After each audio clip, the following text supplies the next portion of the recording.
Welcome to Out of Bounds. I'm your host, Stephen Dennis. My guest today is MacKenzie Nicholson. She's a senior director at MomsRising, a mom herself, an organizer, and an activist. MacKenzie Nicholson, thank you so much for joining me today on Out of Bounds.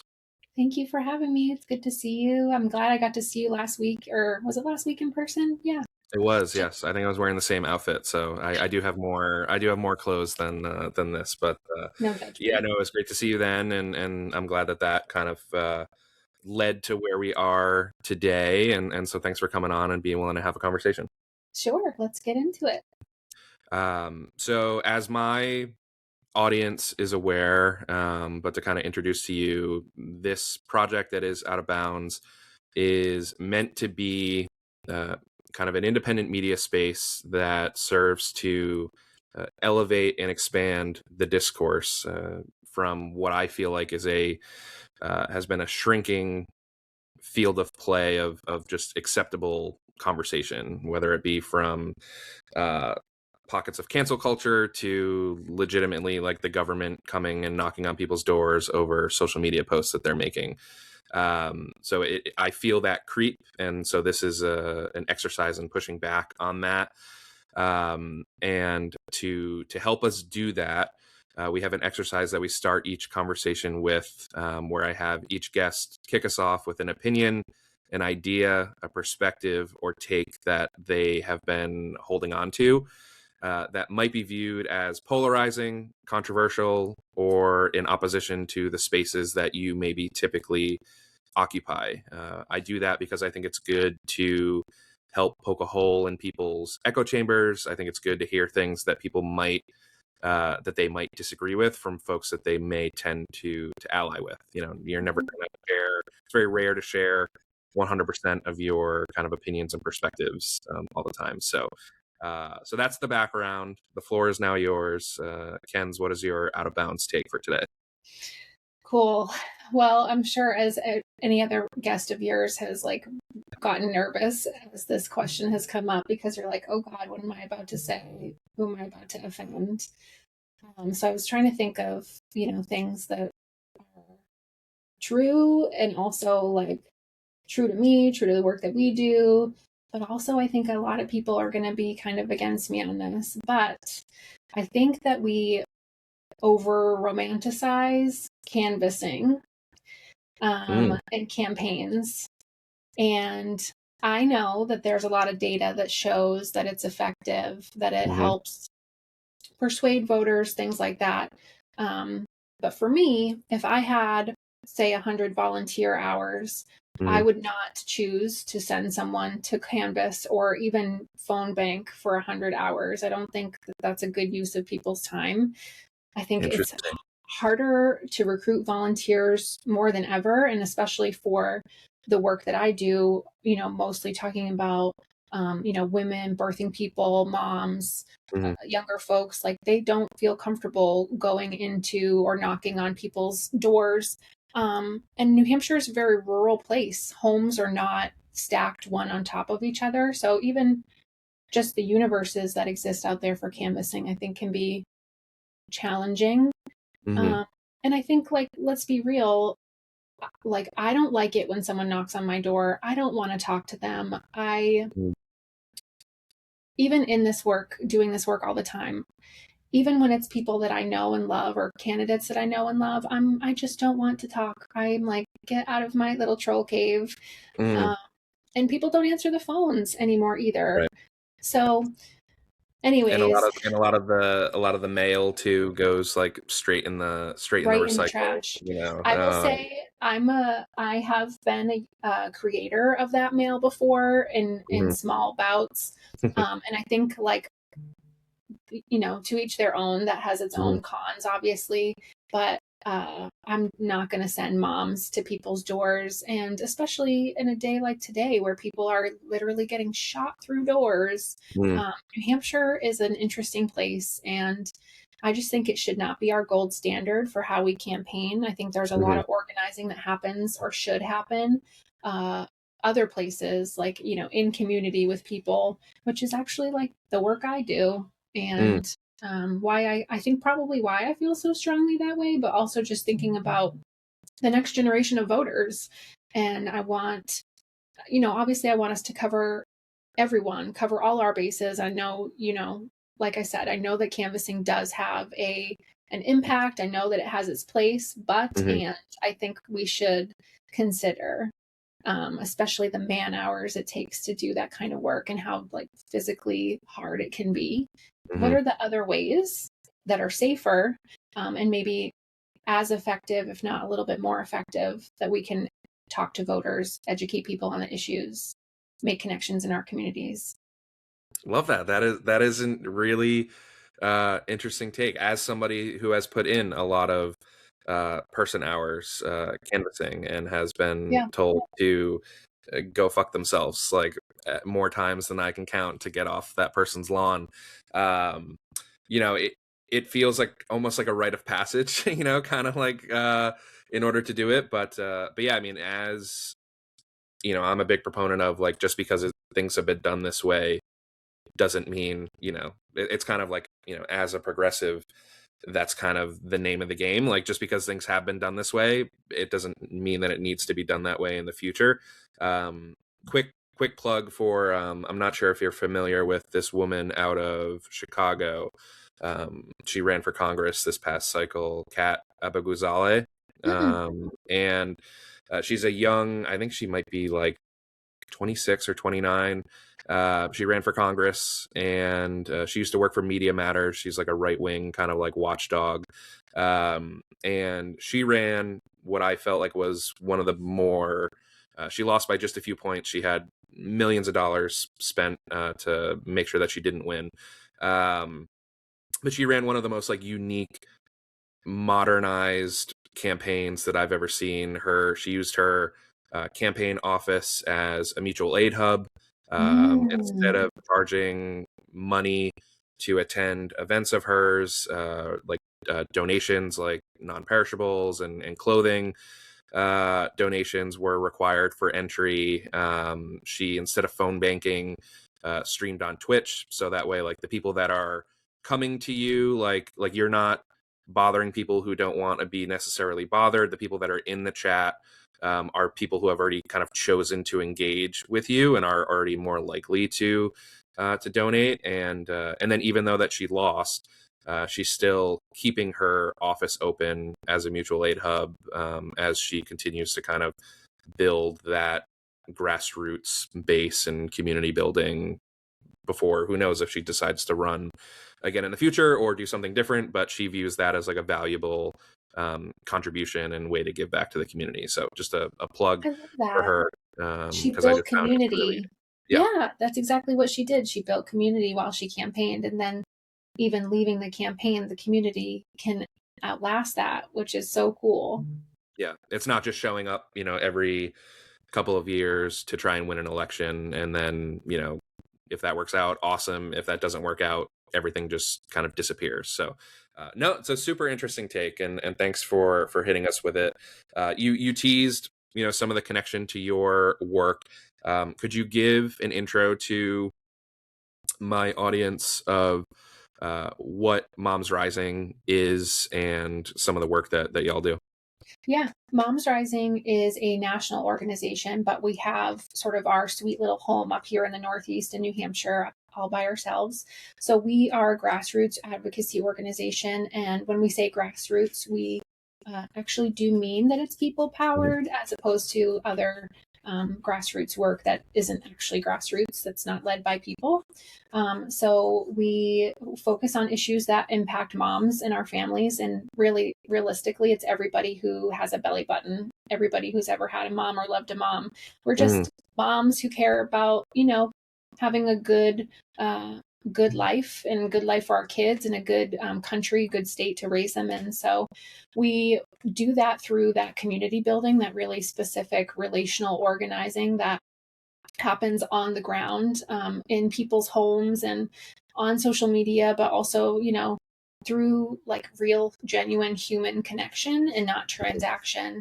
And that work helps to sort of inform the advocacy work that we do. And so we do advocacy work, obviously. And so the policy areas that we focus on tend to be in these sort of buckets of early childhood education, maternal health, workplace justice, which are policies like equal pay, paid leave, things like that. And then an LGBTQIA plus sort of bucket. I don't like calling them buckets, but we sort of have these lanes that we are loosely in. And although like there are so many other things in New Hampshire, as you know, that are challenging, and my partner and I, so we have a co-director model at MomsRising New Hampshire. So my co-director is Nancy Glynn, and she is our grassroots governor. We lovingly call her. She does all of the human volunteer facing work, and she lovingly calls me our policy president, and I do sort of the policy and advocacy facing work.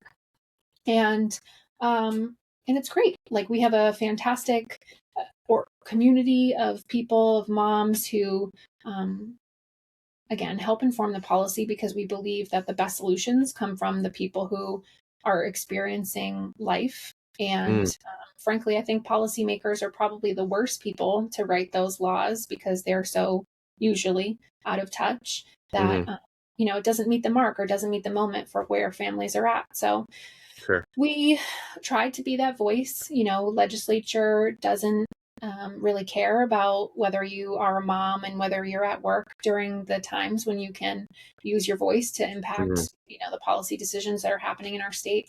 And so we do our best to be that voice for moms, and want to always, I think our biggest goal is beyond community is just demystifying the advocacy. That advocacy is not being a policy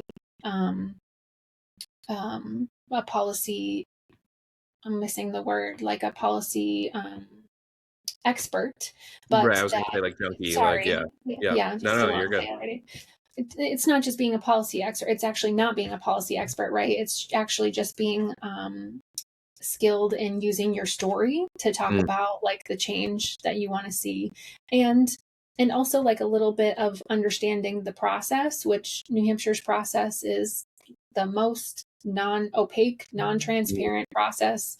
It's incredibly confusing and not built for moms or families. So it's our work to try to demystify that, give people the confidence that they need and the skills that they need to go forth and do the work that they want to do, whether that's in those 4 lanes or whether it's in housing or education. We're still always going to support a mom no matter what. And that's it. And so we've got this great community. We try to do fun things together. And most recently, I think we've really hit the sweet spot, I think, of digital advocacy, in-person advocacy, social media, meeting the moment, building community. I feel like it's been a real joyride recently, despite the really tough times that we're all experiencing. Yeah, I mean, there's what has stood out to me about MomsRising and about the work that you're doing from the first time it kind of got on my radar is the balancing act that you do with both on the policy and legislation side, but also the advocacy and external pressure. Something that my audience and a theme that we talk about here a lot is kind of electoralism and like just being able to vote your way out of bad situations, and the need for that external pressure to move the needle, to bring attention to certain issues that aren't getting enough priority. Something that I know, again, that MomsRising has almost become not known for, because that feels like it minimizes your other work, but it's something that people come to expect, is a MomsRising hosted or organized protest or a sit-in at the governor's office. I know you just had one a couple of weeks ago regarding book bans. Could you share a bit about kind of the and if it's a secret sauce, we can move on, but about the philosophy and kind of the strategy and the thought process behind it? Because there are some who are a bit more cagey, and they feel like those acts of civil disobedience are ultimately negative in the long run. I full-heartedly disagree with that, but if you could kind of explain the thought process and the strategy behind these protests and these sit-ins. Oh, yes, I'm happy to. And I'll just say, I understand folks' perspectives and I can understand that feeling. And at a time like the one that we're in, Mhm. I, as a mom, never want my kids to see me standing idly by while the atrocities in our world happen. And so it's important for me as a mom to not only show up for other moms, but to show up and show my kids like what it means to step up for other people. And so Moms Rising aims to be a place where we can facilitate some of that and do it in a way that's also family friendly so that you can bring your kids with you because you don't have childcare, you don't have summer camp. This is happening at 11 a.m. on a work day. All those things, like, we want you there because people power is real. Anybody who says differently is wrong. The read-ins that we've had over the past couple of years have been a success, not just because people were there and the message got across and our mission was lifted, but it was also just like collaboration among organizations and people and communities who often are in silos and don't get to coordinate or don't get to like think about campaigns together. Anyways, they break down silos, they break down barriers, they help us organize better. And like this past read-in that we had, it was the best attended one that we've had yet.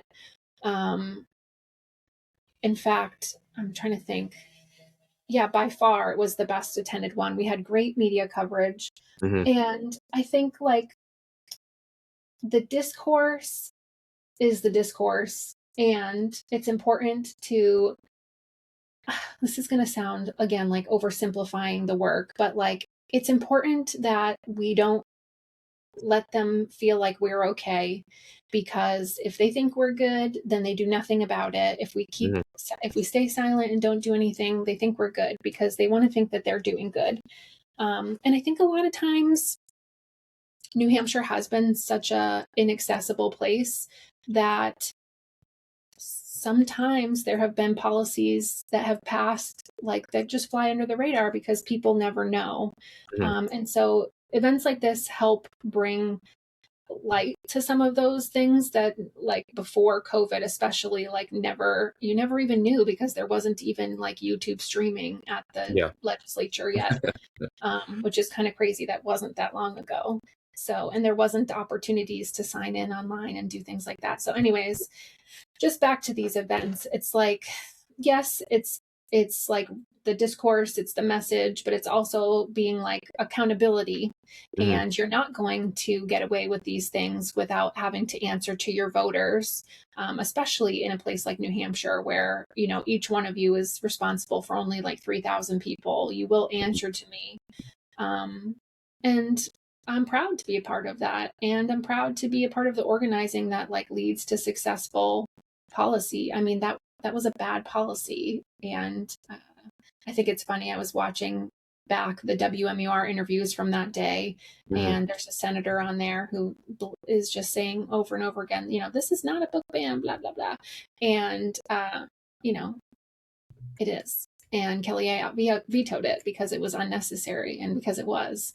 And I think like people are pissed off about a lot of the social media that we created from those events. And I'm excited because there's new people who know about, whether you're on my side or not, who know about the shitty, crazy things that happen in the state house that didn't before. And if nothing else, I'm opening eyes, we're opening eyes, and we're not going to go silently. So, yeah. And it makes it a lot more difficult for folks to be neutral. It's like, listen, if you're going to be in opposition to this work, like, at least let me know who you are, and Yeah. like, get off the sidelines and let me know that, okay, you are in opposition to this. But Yeah, no, it was Justin. funny. I was laughing that you kind of started that answer at the beginning, like being very kind of diplomatic and cordial, and like, well, it's like I can see like how people can feel different ways about it, and then like by the end it was like, you will answer to me.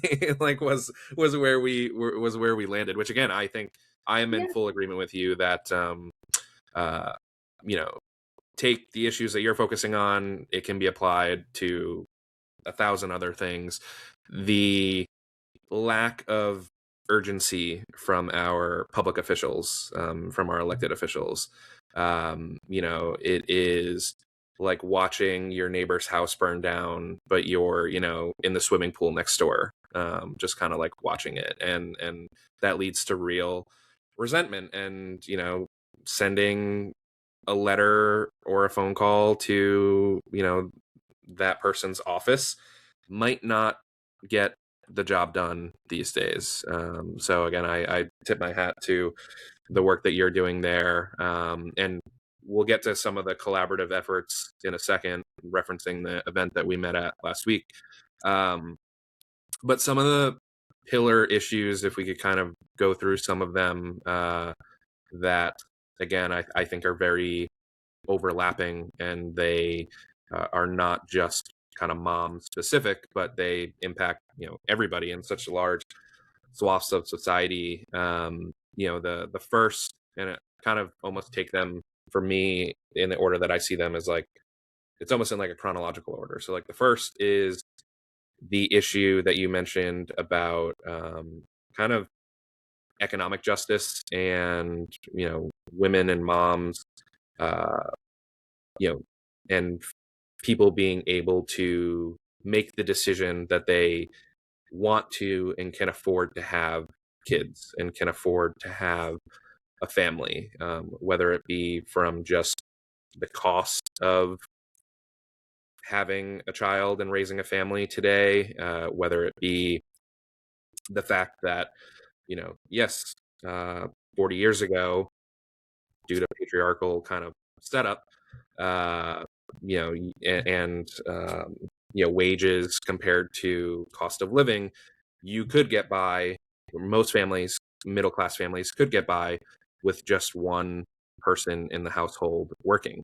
Now that is no longer the case, and so often is the case that in order for a family to start, it might require one parent, typically the woman, to take a step back from their career and decide that not willingly, but in order, it's a difficult trade-off, that they need to take a step back from their career, and their family takes a hit financially in order to decide to have a family and to start a family. So could you shed some light on that crisis? And because again, I know I just turned 30, and folks my age and younger, like, we feel like, and kind of the first generation of people who genuinely have to have the conversation of like, can we have kids, not do we want them?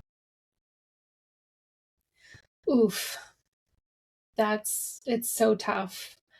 I, I'm sure it will be like no surprise to your listeners, like that resonates with me very much. And there's so many implications of Mhm. this care economy that doesn't work for families. And it's all related. Like you're mentioning, like that sort of like workplace economic justice piece. And it's related to childcare, and it's Mhm. related to healthcare, and it's related to housing, and it's related to how we fund our schools. And it's unavoidable, and it can become like semi overwhelming quickly, Mhm. because you realize it's not just the fact that childcare is expensive. It's that mom never had access to paid family and medical leave, Mhm. and had to use her sick time to have a 2-week maternity leave, and that mom had a bill of $5,000 to have that baby, and now has to be on a payment plan just to have that baby. And so, I mean, it's so much. And I completely agree that we aren't in a place of giving women or birthing people or anybody a real choice in the matter. If you're looking at your expenses and you're seeing childcare that's going to be more than you are bringing in for an income, it's not a real choice. And of course, like, we want you to have that opportunity. And the scary thing is that when women sort of step back from the workplace, there are cascading effects that impact them lifelong, like lost, retirement contributions and things like that, that can put them in a bad spot for their retirement and for the future. Losing that time on their resume, to say it lightly, but that job experience is also critical and damages women's lifetime earnings, which keeps us behind. We also only make, 80 white women only make 86 cents on the dollar for every man, and it's way worse if you're a woman of color. And so we're constantly just behind. And I lost my train of thought a little bit, but as you said, the connectivity between, and I think overwhelming is a good way to put it, where it's just you're getting tangled in this web of designed injustice, everywhere. And it's like you're in a house of mirrors, and everywhere that you turn, you're slamming into another wall that's kind of closing in on you. And you had mentioned the childcare piece. Like, again, a lot of my listeners skew younger. Most of them don't have kids. So like the reality check on childcare these days, and it being essentially like the cost of college tuition.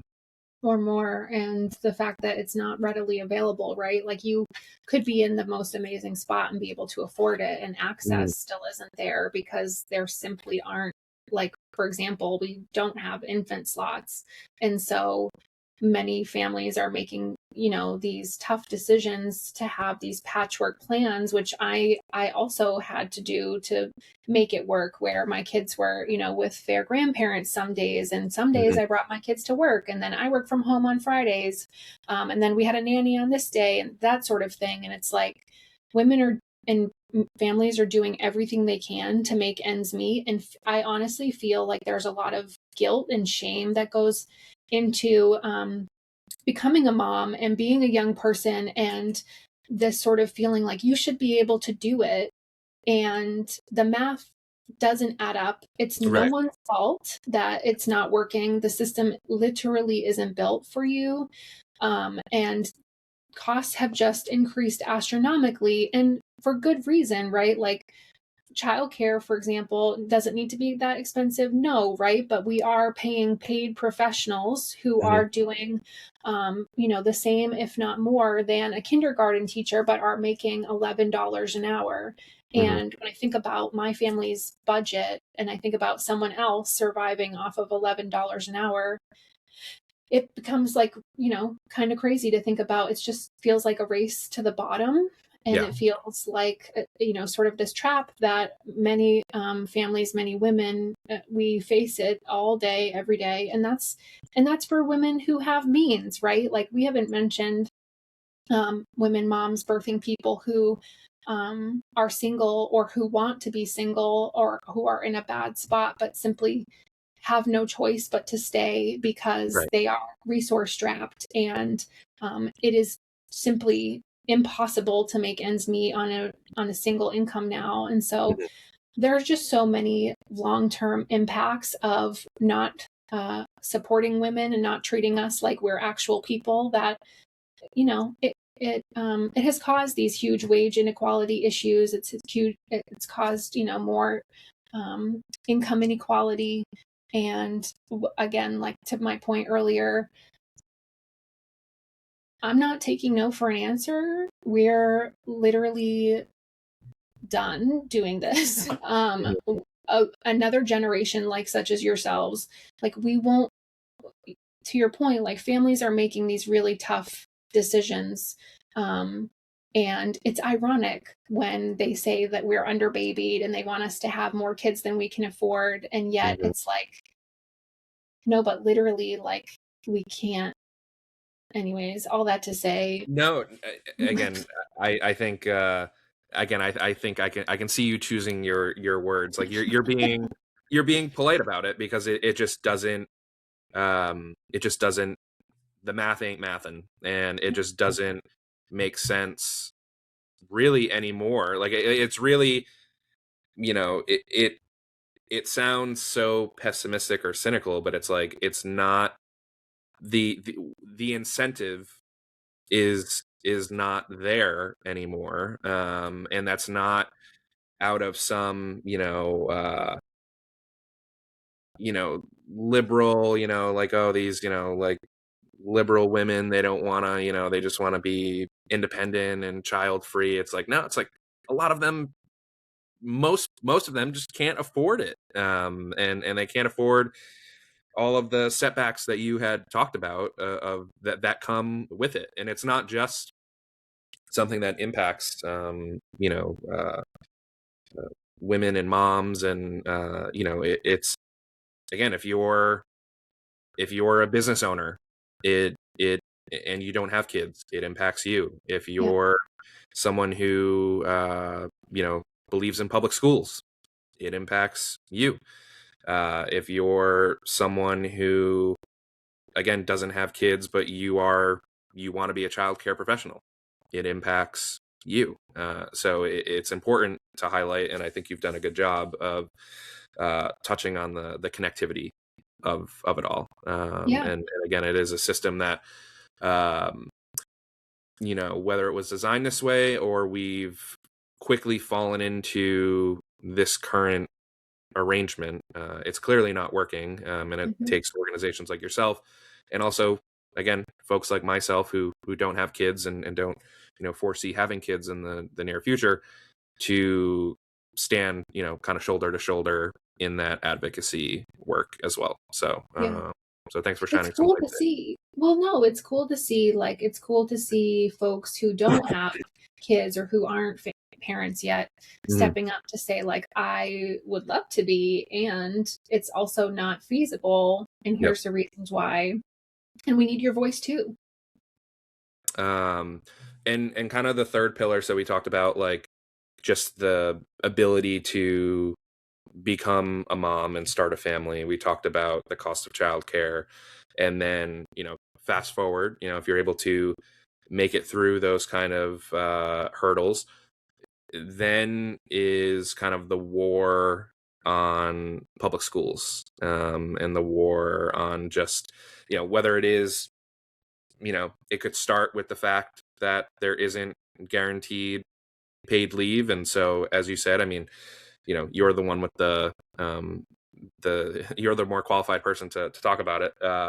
But the fact that there are some uh, parents who are forced to only spend just a couple of weeks with their newborn, and before they're forced to go back to work, and the developmental impacts that can come from that, to then you get to a lack of affordable pre-K, to then going into public schools that have been stripped away and underfunded, and again, there's this constant, again, what feels like a war taking place on them. Could you shed a bit of light on that kind of phase of this crisis? Yeah. Yeah. I'm going to go back. Just one thought I had that I wanted to mention earlier. Mhm. Just a little bomb, not a bomb, that's inappropriate, but just like a little note I wanted to leave with you. I was thinking about like another one of the other things that has been on my mind lately that occurred to me recently, through some personal stories I had heard from some of the moms we work with too, that like really hit me. And if this applies to you, like, I just am saying these so that folks feel validated and feel a little bit of solidarity, but also so that Mhm. you know that there are people who see these things and who are thinking about them. One being, I know, I'm sure you know that New Hampshire has had this sort of consolidation of hospitals, Mhm. buyouts by private companies, and that means that we've lost a lot of labor and delivery maternity care. So moms are driving farther than they ever had to even have these babies. They are having them on the sides of the road. And then when they get there, if they're plan renews on January 1 and their due date is January 3, and they don't want to, it's either when the difference of like 5 days can mean a $0 birth or a $6,000 birth based on where you are in your deductible. I could see some moms being like, I hope I go into labor soon so that this isn't expensive, and just thinking about the long-term impacts of that. And then, Stephen, the fact that when the mom gets the bill, it's the mom's bill. That's it. There's no financial impact on the other parent. And I can understand why that is. And I just want to make a note of like that financial burden solely lies on the birthing person. And that's usually a mom.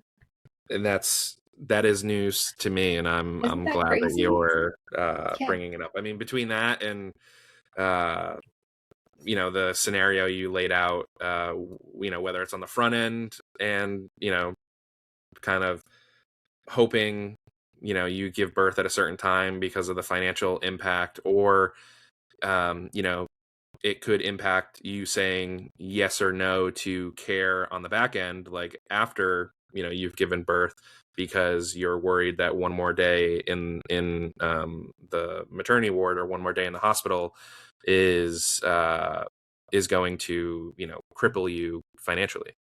Yes. So again, it's in the richest country on earth, by the way. Yes. So it's crazy to just think that those conversations or that rationalization has to take place, when really all you should be worried about is having, a healthy child, exactly. and doing what you can do to make that happen. Yeah. Yeah, I think one of my colleagues told me recently we were the only country in the World Cup that didn't have access to paid family leave. Yeah, that was true. I could see that. So that's kind of crazy. But back to your question about schools. Yeah. Similarly, it is sort of that like unfortunate downward race to the bottom, where we have young families, right, who want to buy homes, and when they're looking at home prices, they can't afford anything in the areas with the good schools, because the way that our schools are funded are through property taxes, right? So it creates these huge inequalities of, pockets of wealthier populations having better quality schools and vice versa. And so we get these young families who move into communities that they can afford, and then, they're dealing with schools that are underfunded and under-resourced, and that's not their fault. It's not their fault, but it's all they can afford, right? And so there's that, again, cascading effect of we're in lower quality schools because, our schools are resource strapped and doing literally everything they can to keep the doors open, considering New Hampshire doesn't pay for adequate education for every child, beyond what they say is adequate, which is not true and not real. And we've seen schools literally closing recently because of increased healthcare costs, increased need for construction and renovations for schools that are really old, that really need help. New Hampshire doesn't have school building aid. And so we're not helping those schools that need it the most. It's, again, just a scary race to the bottom. And as a new member of a school board, I'm in my third or fourth month right now. It is astonishing how frugal and thoughtful our administrators and our teachers are. They're doing $8 worth of work for $1, and they're doing the most they can because they're in it for the right reasons, right? They want our kids to succeed. They believe in quality public education, and we treat them like shit, and they do it anyways because it's what they want to do. But I don't know how much longer the system can withstand this kind of pressure before it truly breaks. Like I said, we're already seeing schools close. We're seeing consolidation of services. And that, again, means that the kids who are already on the margins get pushed out. That's especially true for kids with special needs, kids with disabilities, people of color. And it just...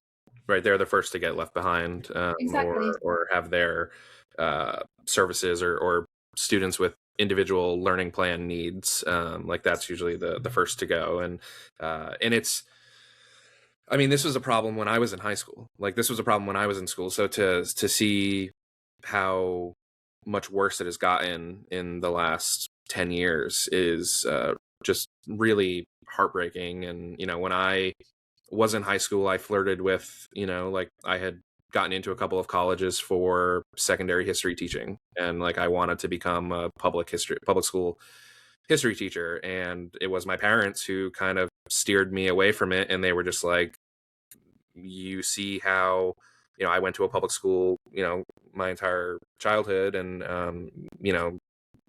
battles at school committee meetings. And, I kind of the first real political involvement I had was when I was a junior in high school, helping organize a protest and speaking at a school committee meeting because they wanted to close our high school over just like cost cutting measures.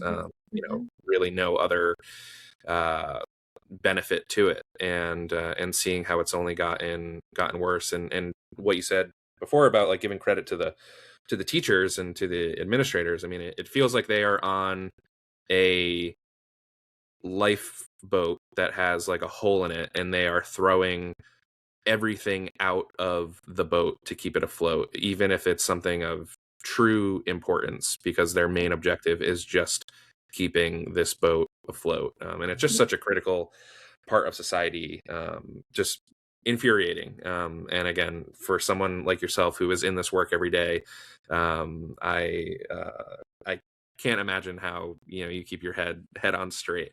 Could you give us, is there something, and again, not all of my listeners are New Hampshire based, so like, and I know Moms Rising is a national organization. Is there something, before we pivot to like the next topic, that you are seeing either in New Hampshire or nationally, that in regards to some of the issues we talked about, whether it was childcare or the ability to start a family willingly and do so without crippling yourself financially, or whether it be schools that gives you hope, or it's something that you've seen work and thinks should be applied kind of at a broader level?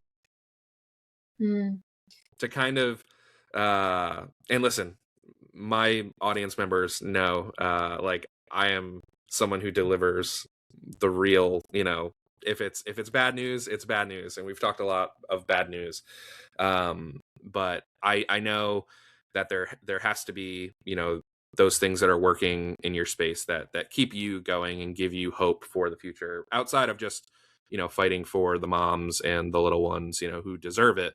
Has there been something that has surprised you, or has been kind of an unexpected bit of optimism in that bucket? I think, one of the things that came to mind right away was paid family leave. And not many people know this, but New Hampshire actually does have paid family and medical leave. It's just incredibly inaccessible.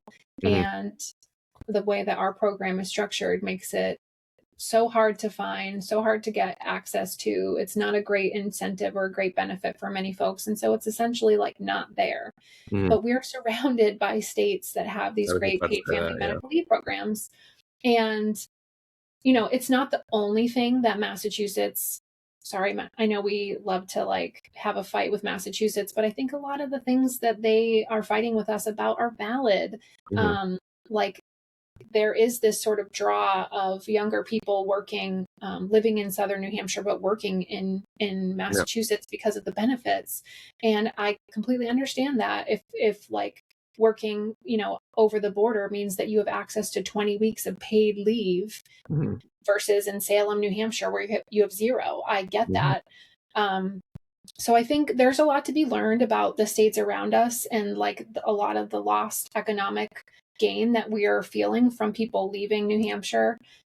That's maybe not so hopeful, but I'm hoping like the pressure, and there are Republican or red states that have moved in in a way to to do to pass more progressive paid leave policies.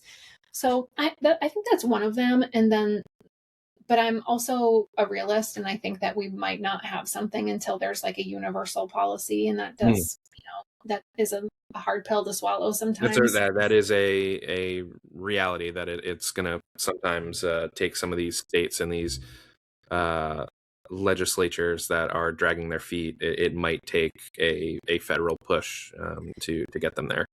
Yeah, I think like another piece of like solid hope core for Granite State thinking is this momentum around, well, first of all, in childcare. Over the past few years, we have had historic wins in childcare, despite it feeling not great. A couple years ago, we won $15 million for the workforce.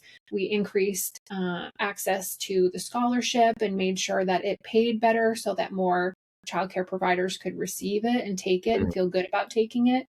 And there's still a lot really wrong with childcare, but I'm excited because I know that lawmakers here, there's no denying that childcare is an issue. If you find a lawmaker in New Hampshire that thinks it's not, tell me, and I'd like to, I'll canvass their door. That's the one door I'll canvass. Okay. But like, there are thoughtful, unique ideas for solutions out there. And so that gives me hope. And the business community, I think, is coming to the table, is saying what you were saying earlier, which is that it impacts us. We don't have workers. We don't have the support staff we need. Frankly, there are police departments that can't have police in their police departments because they can't find homes or childcare for their staff. And so that all said, the momentum around childcare is still there. And I think there's this growing movement of those of us who are making those decisions more transparent. And one of the things that we're talking a lot about are the cuts to taxes for wealthy individuals and corporations, and the kind of hole that that's left in our budget in New Hampshire. And maybe, again, earlier they may have gotten away with this, but if you're feeling the squeeze, there's a reason, and it's not your fault. It's because we lost hundreds of millions of dollars in revenue, and the state has put the pressure back on local property taxes, local towns to cover those costs. Even if you're a renter, you still feel those costs. So I have hope, because there's a generation, a movement of people who are like, no, we're not taking your shit. We saw what you did. And the wealthy people here who are there are like 40 wealthy families who paid the interest and dividends tax that was recently phased out, and they're the wealthiest of the wealthy. They don't miss that money, I can promise you that. That would have meant they're not wrestling over being able to afford childcare either, or you know, they're sending their kids to the nicest, you know, private and prep schools, and so they are not impacted by these decisions or this constriction of resources. Exactly. So I have hope that we'll fight the billionaires and the wealthy individuals and the corporations to take back our country, take back our state, and actually have childcare, actually have paid family leave, actually have housing. If it not us, like, it needs to be us. Full stop. Yeah.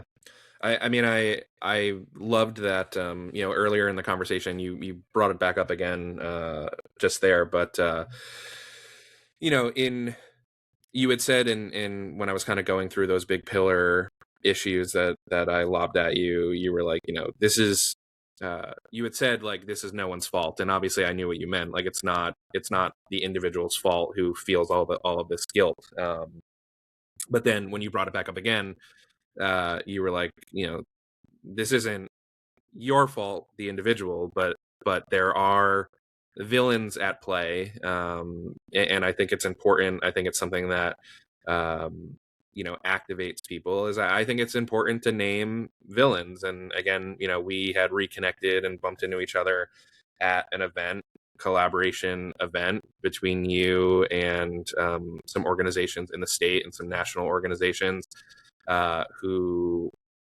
this Families Over Billionaires campaign that's going across the country, and I think it's important to say that, you know, this universal childcare and universal pre-K and investing in our public schools and being able to provide paid family and medical leave for folks and maternity leave.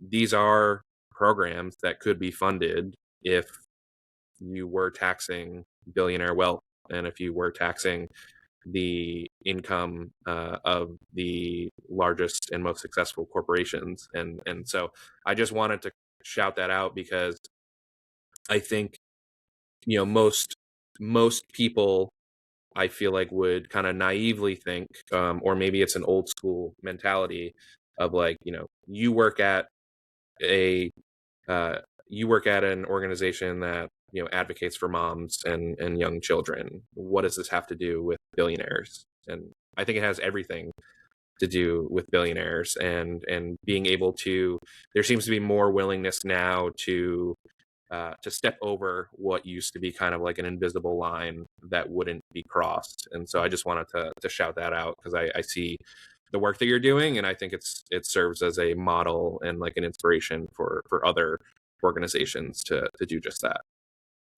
Thank you. I think I would love to have like a conversation with everybody about why it's so hard to talk about taxing wealthy people and taxing billionaires. Like in my sort of like world of other organizations and people that I work with, I often joke that like I feel like the one who is the most out on the ledge with, you know, a couple of my other outspoken partners, but that I talking a lot about like corporations, about billionaires, Mm-hmm.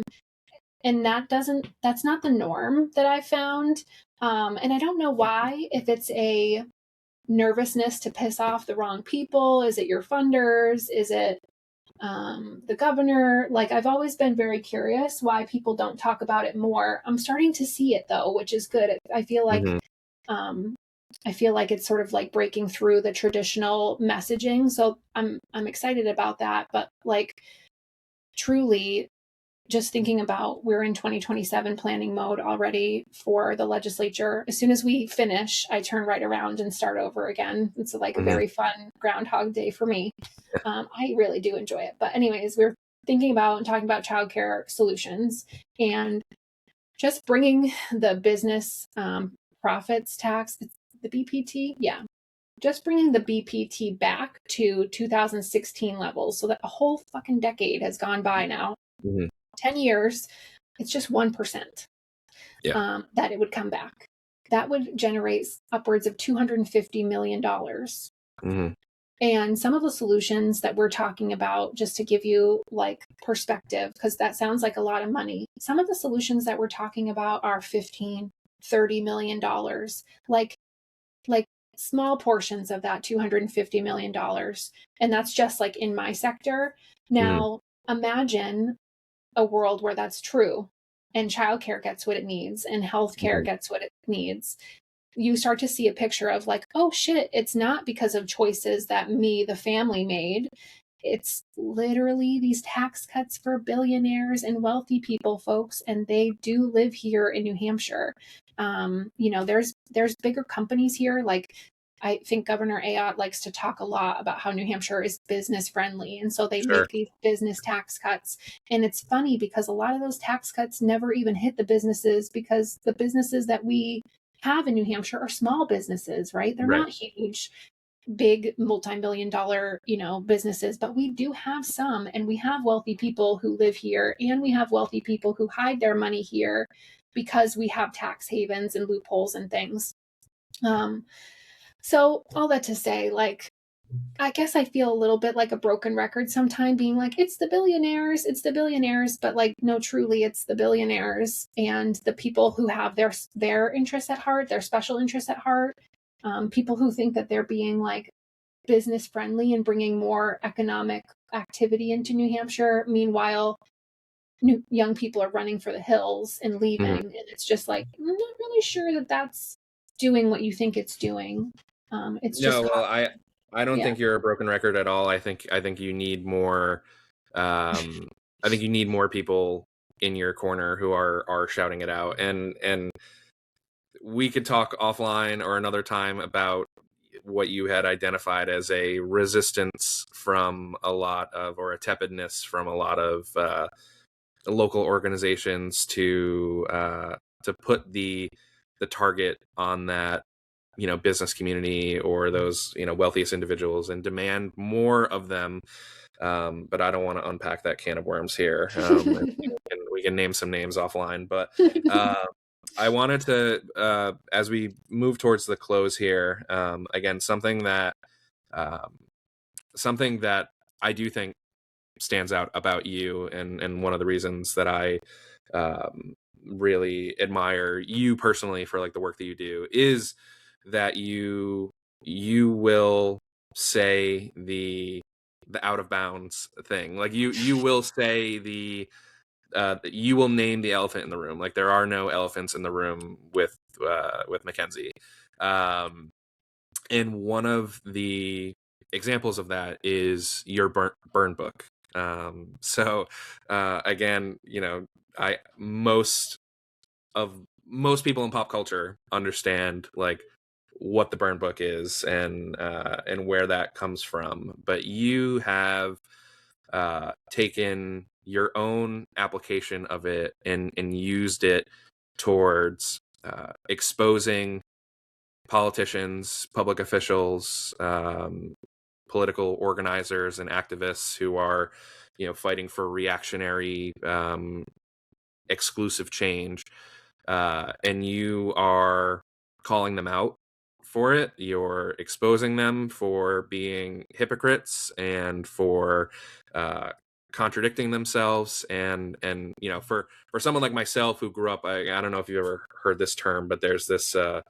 I'm online a lot, I'm and also habitually online, Stephen. Anything you say is going to be like, oh yeah.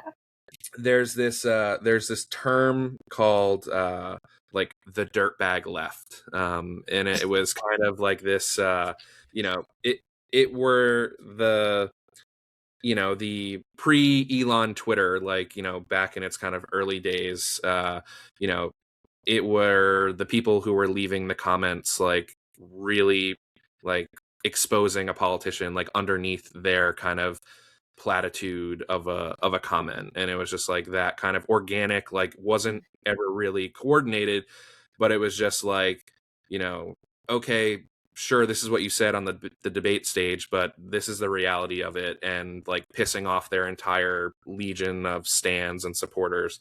And so that is the world that I come from, where like that has always been viewed as like it's an act of kind of rebellion.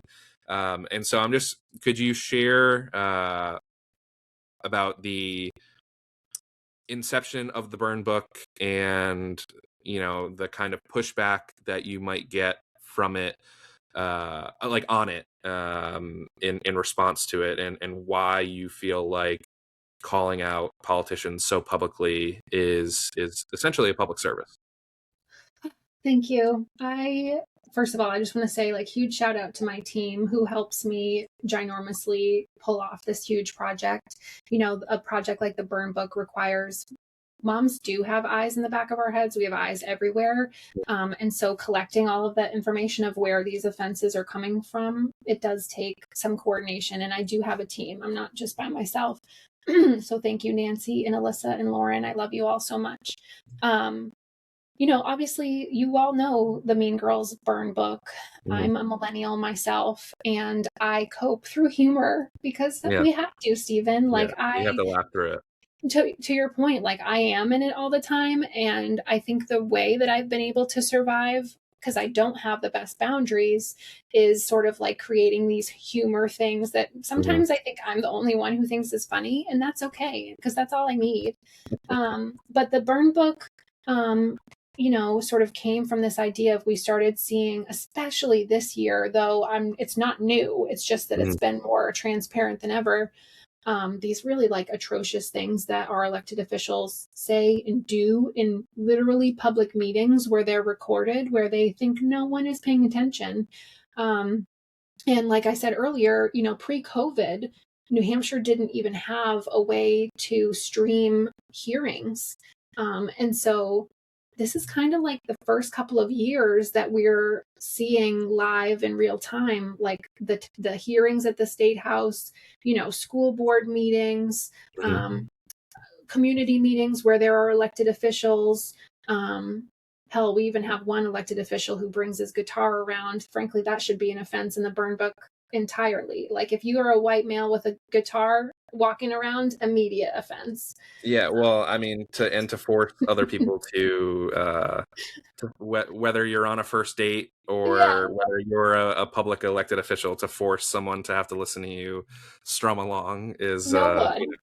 No one wants to hear your rendition of Oasis's Wonderwall. No one wants to hear it. But anyways, so we have this great project. It's a digital scrapbook that we made on Canva, you all. And it lives like sort of in this website-y scrapbook form. And there are pages among pages of elected officials and the nasty, awful thing that they did with the proof, like 100% lawyer approved proof right there. And there's no denying it. There's not even like, really, there's a lot that you can't even take it out of context and say like, oh, it could have been good. No, it couldn't have. And it's a really special project because obviously like it shows voters what their elected officials are doing and saying when they think no one is looking. But also it's like a huge, I don't know, a moment for us all to like come together and realize the ridiculousness of our legislature, how large it is, what the average age of the lawmakers in our state house is. Like, anyways, it was just, and it's out just of touch. And out of touch. No, whether it's age, whether it's income, job status, or worldview, like just how detached from everyday discourse, like some of the things that are in these books, like if you were to hear that at in a restaurant or in another kind of like public setting, your jaw would drop. And these people are saying these things in front of a microphone, behind a dais, and it's just it's shocking how affront and like willing to just put it on full display. So you're not slandering these people. You are putting a magnifying glass on like, hey, you said this. Like, I know there might have only been a couple hundred people watching the stream at the time, but like, this is something that you said and thought you could get away with. Yeah, that part. And to your earlier question about like what's sort of the backlash of that, I think like policy wise, just to give you an insight into my work, I have to have friends in the legislature so that I can work on policy with them, right? Like I have to have allies who will sponsor bills, who will help me lead, movements, things like that. And one thing that I've sort of noticed over the past couple of years as I've grown into this work myself, because I'm also like a younger person who has found her way and been trying different things and trying to figure out what works. I am sort of alienating myself from the middle of the centrist-y type group. And I've always been alienated from the other side. But like, I have felt this sort of like resistance, and that's okay because those people were never my champions anyways. And I'm not really here, like, yes, I am sort of here to persuade, but I'm less on to persuasion than I am about awareness and education. And so that's cool. That's fine. I think one of the funny things we had happen over the past year, which I haven't really seen us get a lot of backlash online. The one time I did, it was because we got posted on Grok, the burn book. I don't know if you know Twitter. What Grok is. Yeah, I'm very, very acquainted with Grok. Yeah. Yes. So he also has like a whole page, like a website, and he or they did like an expose on the burn book, and they went page by page. What brought them to the burn book was actually like one mistake that we had let through was Mm-hmm. talking about Jason Osborne being the leader of the Free Staters, and that's not true, right? Like Jeremy Kauffman is the one who owns that Twitter account, and Mm-hmm. etc. It was like a misprint, an A accident. semantic kind Yeah, of kind correction. of. We ended up pulling the page and we said like, oops, like we left the page there and said like, this is what happens. Like, this is what taking accountability looks like. We made a mistake. We were wrong. Yeah. And that brought us to Grok, and Grok did a page by page flip through and basically gave us a ton of free press. I was like, thank you so much. Made fun of us throughout the process because they Mm-hmm. didn't get the references because you're not cool. Yeah. And then, AI doesn't get millennial humor. I'm shocked, I'm so Right. sorry. And they couldn't refute any of the pages, any of the offenses, because it's literally right there with the receipts. And so I thought like I did have a moment of like, oh my God, we're about to go like not good famous. But Mm-hmm. at this point it's like fame, infamy, what is it? What's the difference? Right. And I kind of love the idea of them knowing that I am watching, that we have eyes everywhere.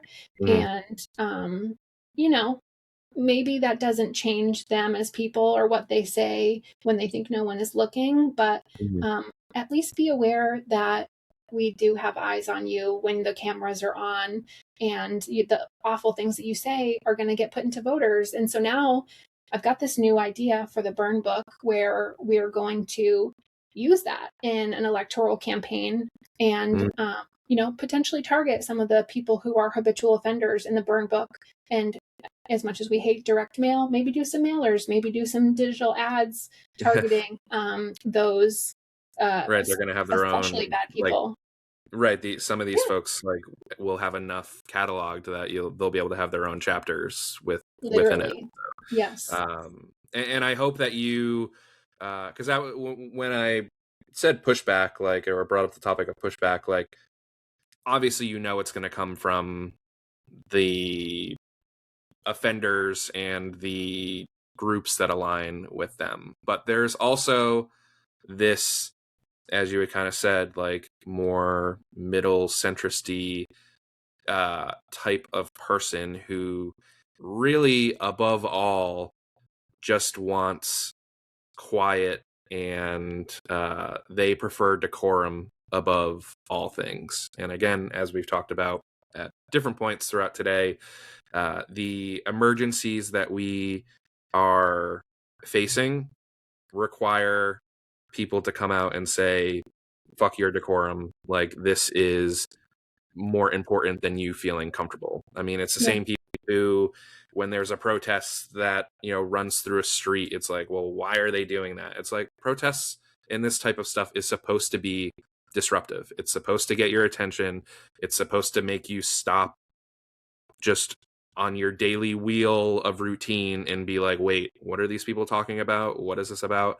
So again, knowing the amount of pushback that you're going to get from the folks that you're targeting, but also knowing that there's this group of people that are very passive out there.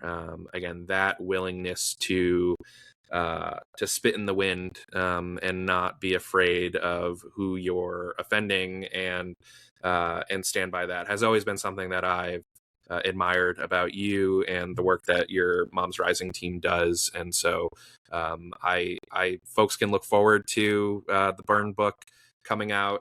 When can we potentially expect that next version to drop? Yeah, we have a couple of things lined up right now, but as the legislature has slowed down, we've had like a tapering off of submissions. So we may do like one more drop in the middle of the summer. And then we're thinking about ways that we can, like I said, repurpose that project, think about ways that it can go beyond just this fun little website. Like, could it be cool if we printed hard copies of it and went to farmers markets? Farmers markets, just like Yeah. random drops at cafes, Yeah. like Yeah. some light, enjoyable reading material. Honestly, I think that's great. I mean, you have like, again, magazines or booklets. You could do like a Zine, which I know are like very popular these days. Just kind of like slipping that in places, whether it's a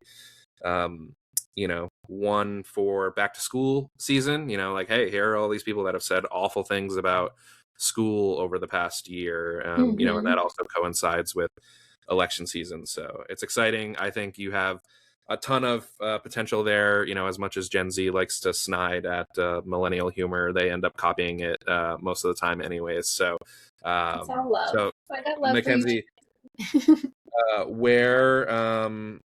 thank you so much for your time today. Where can folks who are interested in this work or following you or learning more about the Burn Book, where can they check out what you're up to? Yeah, so momsrising.org/nh is our website, and you can get a hold of us through that page entirely, or you can find me on TikTok or Instagram, or I think my Blue Sky is actually hacked right now, but it's Ken's Nicholson. Another fun thing about being like habitually online is now I get hacked because people don't like That's me. when you know that you've made it. So. I've made it. I know, Yeah. right? And you have some genuinely funny, like, I'm not just blowing smoke, like, you have very funny TikToks. You're gonna make it worse, Stephen.